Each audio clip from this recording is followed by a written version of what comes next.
Hey everyone, it's Danielle Taylor with Keller Williams Realty here on the beautiful Outer Banks. And today is Stats Day. And I know I'm late and hot on its heels is going to be June 30th, 2025. But I didn't want to miss out on getting you this information because I know there's a lot of you out there that tell me that you like to follow the trends. So let's go ahead, even though I'm a little late.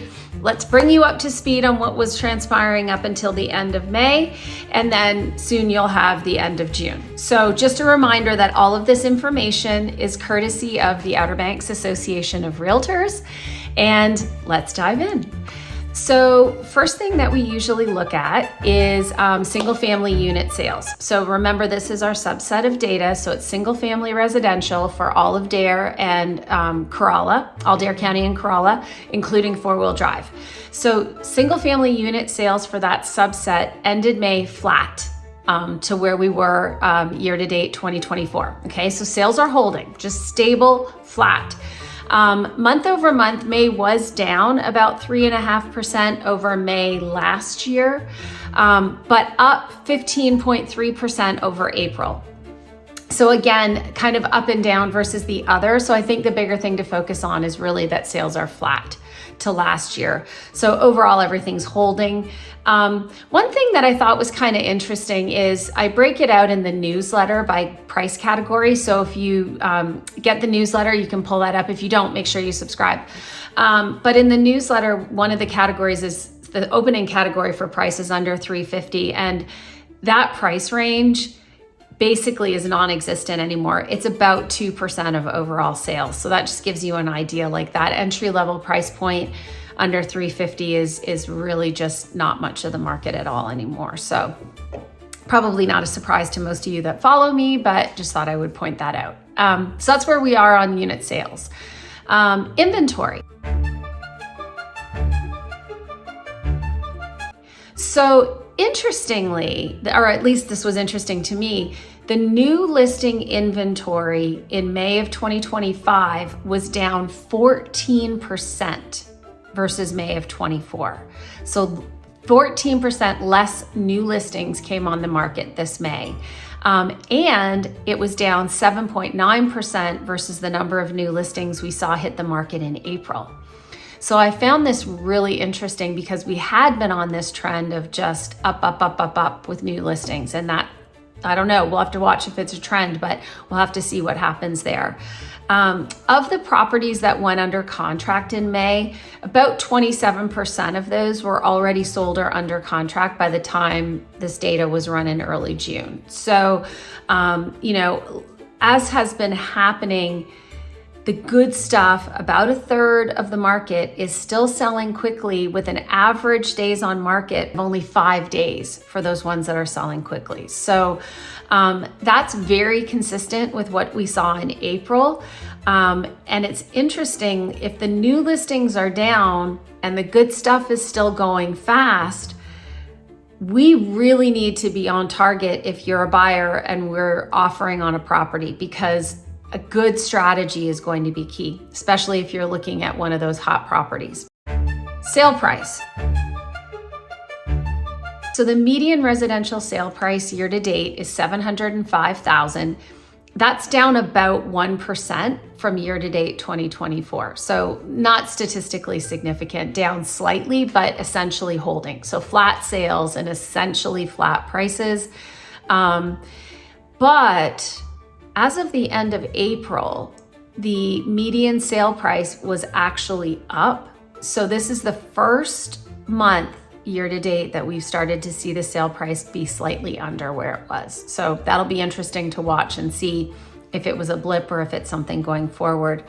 The median list price for all the properties that are under contract is $725,000. And for the actives, it's $822,000. So it's a pretty big gap between the sold median at $705 and the active at $822. Hence the reason that we see those days on market creeping up. The median sold to list ratio remains really high, 99%. So once you get to that right list price, on average, you're getting about 99% of that price. and about just under 30% continue to pay cash. So that's actually down. We're at 27.7, which is down a little bit from where we were in 24 year to date, but it's still about 30% is where we hover. Price reductions. So all that stuff that's not selling, not in the hot commodity section, year to date, almost 42% of the sold properties had to do at least one price reduction before they sold. And right now that is up significantly from where we were year to date 2024, because that was sitting at just under 37%. Okay, so more properties are doing it. Of the under contract properties, just under 44% have done at least one price reduction. And of the actives, over 50%, 52.2% have already done a price reduction. So for my sellers, please work with your trusted realtor partner and pay attention. If the goal is to sell and you're not hitting it out of the gate, you're probably going to need to do an adjustment. So make sure that you're staying on top of that. Don't let the property just sit and languish. If selling is your goal, let's make sure we get you to the right price. Multiple offers. So about 16% of the properties that sold indicated they were in a multiple offer situation. That's down a bit from where we were year to date 2024, which sat about 18%. But we are still seeing them. So again, it's going to be on those properties typically that are going quickly.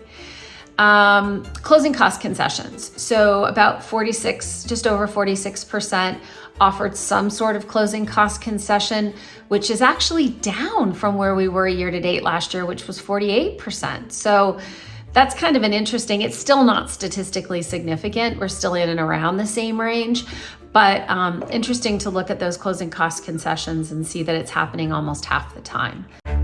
Finally, days on market. So the average days on market for our sold properties is 75, and it was only 54 in year to date 2024. So we definitely have gone up in terms of that. The ones that are under contract, we're sitting at about 66, which I find is a little bit of an interesting reversal. You know, our under contracts have sat for less amount of time than our solds. Is it possibly that the pricing's getting a little more realistic and stuff is selling quicker out of the gate? I don't know. We'll have to watch that. For our active properties right now, the average days on market is 70. And that's up from 68 where it was in April. So overall, you know, I would say in general, my feeling is the market is holding, it is stable, but homes must be in good condition, well maintained, and priced appropriately in order to sell. So as always, if you don't subscribe to the channel, make sure you do so you don't miss any updates or tips and tricks. If you don't get our newsletter, make sure you let us know so we can get you on that. And just as a reminder, there's no better living than sandbar living. Have a great day. No better living than sandbar living, Outer Banks dreams. Yeah, that's what we're giving. Feel the tide.